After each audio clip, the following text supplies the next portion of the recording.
I'm recording this as I'm about to walk my third Camino de Santiago.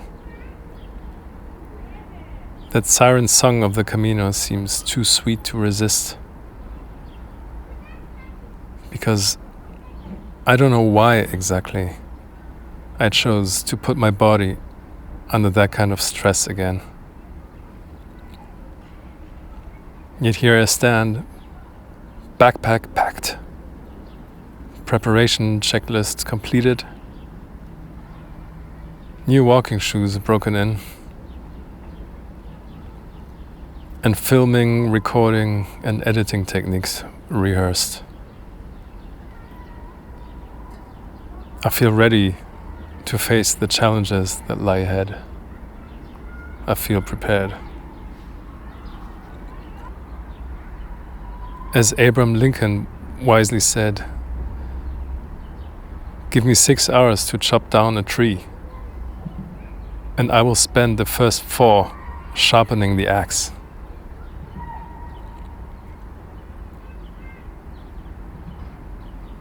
But I'm acutely aware that the Camino possesses a will of its own, and no amount of preparation can completely shield me from the unforeseen. And that's entirely the point.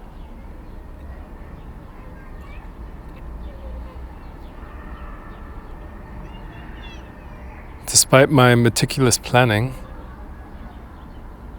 I'm aware that the Camino has every means necessary to wipe that smug smile off my face.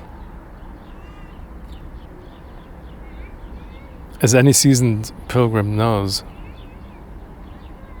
the Camino has a way of laughing in the face of best laid plans. No amount of meticulous preparation can shield you from the unexpected twists and turns that lie ahead.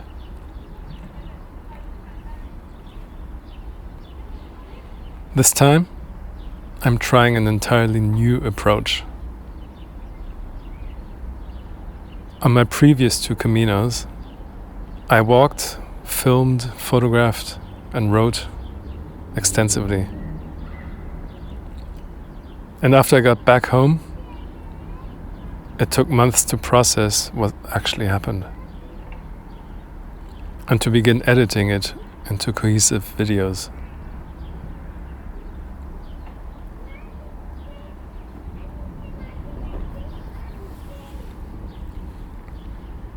I was unable to do so right after the walk because my mind had to do some processing of its own first. And while I'm happy with the result, I also have the nagging feeling that my little movies are a touch too, I don't know, shall we say, manicured or polished.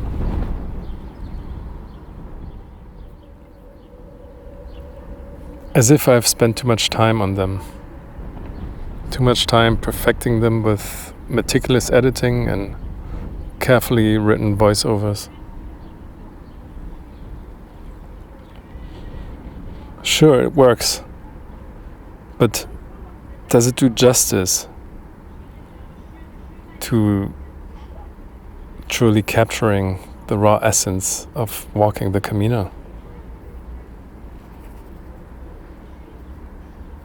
As an artist, my primary goal has always been to document the experience of being alive. And while my previous films have probably succeeded in this regard, I believe it's essential to push beyond the comfort of familiarity and explore new frontiers in the art of subjective documentary filmmaking. Familiarity breeds contempt. So for this Camino, I'm taking on a completely different creative journey. My plan is to create raw, almost live short films, edited roughly on an iPhone. without the means or the time to over-elaborate. These audiovisual diary entries will be rough, subjective, immediate, and personal, I hope.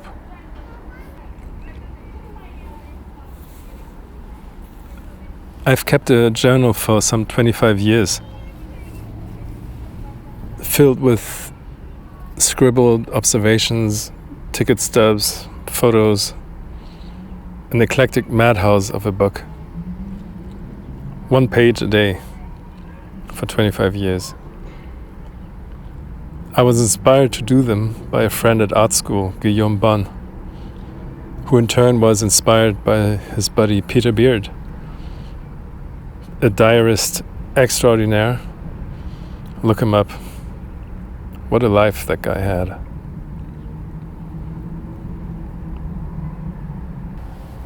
Anyway, I stopped making these journals a few years ago when my then current book got lost, along with my suitcase. So I just stopped. And I knew I'd regret it. The loss of the physical object, the journal,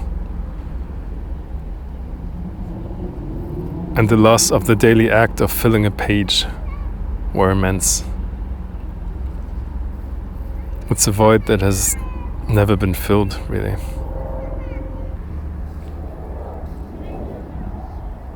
So inspired by those eclectic journals I once kept,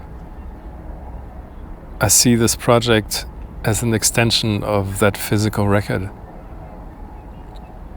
A way to fill the void left by their loss. And who knows, I might even pick up physical journaling itself again. But I'm fully aware of the challenges that lie ahead.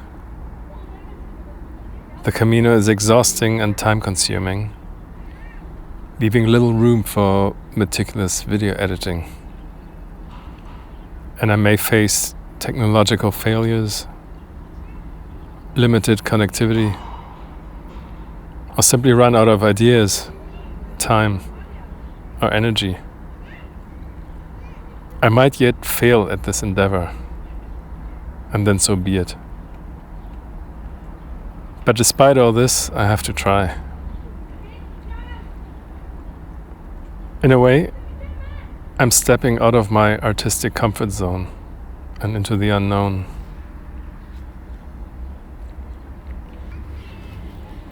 So get ready for more frequent, yet rough around the edges videos, warts and all. I want to translate the eclecticism of the Camino experience into videos and to push the boundaries of technological minimalism to attain an artistic goal. But will I be able to keep up with this kind of ambitious project, making audio-visual diaries while navigating the physical and mental challenges of the Camino? Or will the demands of the walk prove too much, leaving my grand plans to fade away, like so many discarded shoes along the path?